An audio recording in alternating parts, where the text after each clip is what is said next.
So this is the second part of my video on negatives in French, and more extended other than the ne and the pas. So let's have a look and some examples as well. So the first one is ne que, which means only. So give me an example. Je n'ai qu'un frère. Note the dropping of the E in both cases because there's a vowel after it. Je n'ai qu'un frère. And its position is around the main verb here, the first verb. Ne rien. Now in French we can have double negatives. So, je ne mange rien de sucré. So literally, I don't eat nothing sugary. But obviously we'd say I don't eat anything sugary. Ne personne, nobody or no one. Je ne connais personne. I don't know anyone, or I know no one, literally.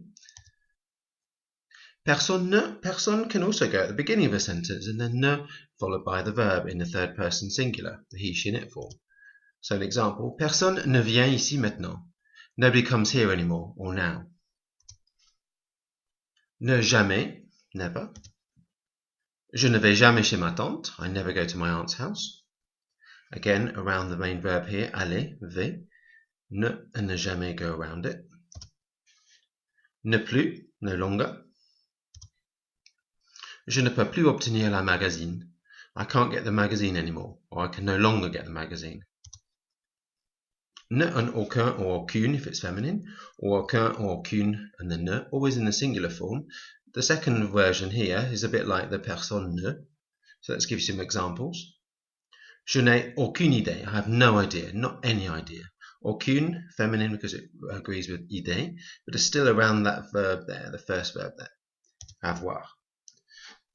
And then if we have aucun at the beginning of a sentence, aucun de mes livres ne me dit comment le faire. None of my books. So aucun agreeing with livre because it's masculine. None of my good books tell me how to do it. Ne and ni, three bits to this one.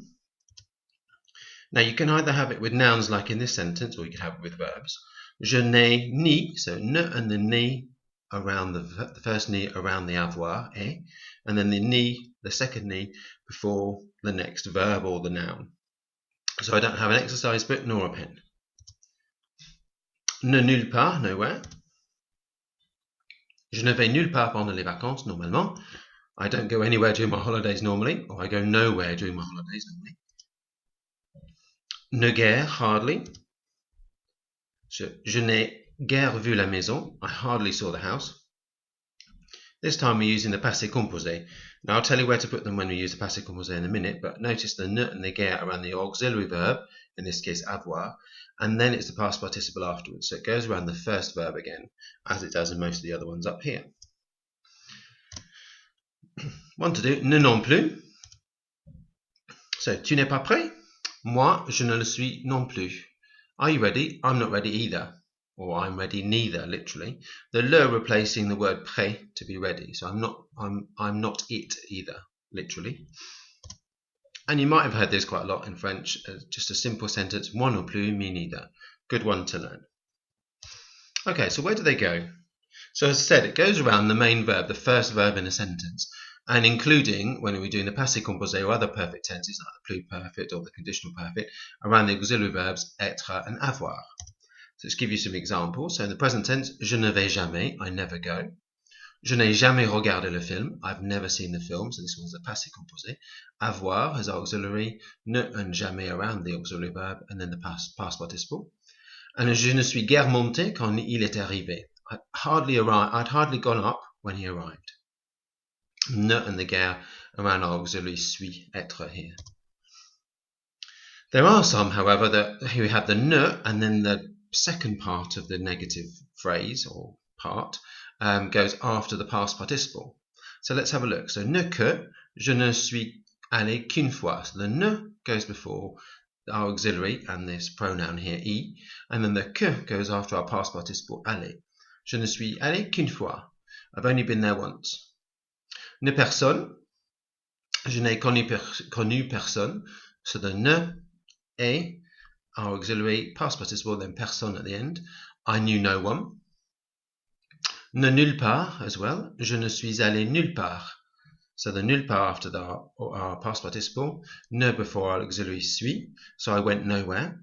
And ne and aucun, aucune. Je n'ai vu aucun de mes amis. I saw none of my friends. So the ne before our auxiliary, aucun after our past participle vu.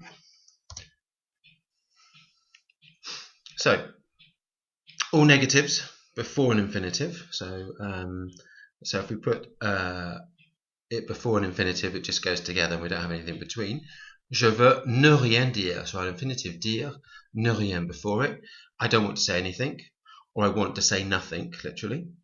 J'aime ne pas jouer. I like not playing, or I like not to play. Je préfère ne jamais regarder. I prefer never to watch, or to never watch. Either of those. And around imperatives. So if you have imperatives, like do this, do that, have a look at my imperatives video, you'd put it around the imperative form. So n'ouvrez pas la porte. Don't open the door. Ne dis rien. Say nothing. So our imperatives dis and ouvrez. Ouvrez in the you plural form, dis in the singular you form here. Okay, hope you got the idea. Rewind it back if you need to refresh your memory. Let's have some practice. La pratique. So given you 10 to do, you might want to rewind it back and have another look through the notes, or have some notes in front of you, and also have dictionary. 10 to do, have a little go, and we'll go over the answers in a minute. So the first one, actuellement, nous ne visitons guère. We hardly visit. Nowadays, we hardly visit. Ils ne vont jamais en France. They never go to France. Elle ne peut ni danser ni peindre. So this is an example where we use verbs instead of nouns. Elle ne peut ni danser ni peindre. Tu ne vas nulle part. Je ne vois personne que je connais. Note the que in there, that I know. Que je connais, that I know, which would be missed out in English. Il ne lit rien. He doesn't read anything. Il ne joue que 2 fois par semaine. They only play twice a week. Je n'aime pas la nourriture en Espagne. I don't like French food. I just gave you a normal one there just to see whether you're on the ball. 9. Je ne sais guère quoi faire. I hardly know what to do. And the last one, numéro 10. Nous n'achetons jamais du fruit au marché. Note then, achetons, we don't have the accent in there because it's a radical changing verb. Okay? Or a boot verb. Have a look at my video on boot verbs if you want to refresh your memory on how to do those. Good, I hope you've got the hang of it. Rewind back if you need to have another go.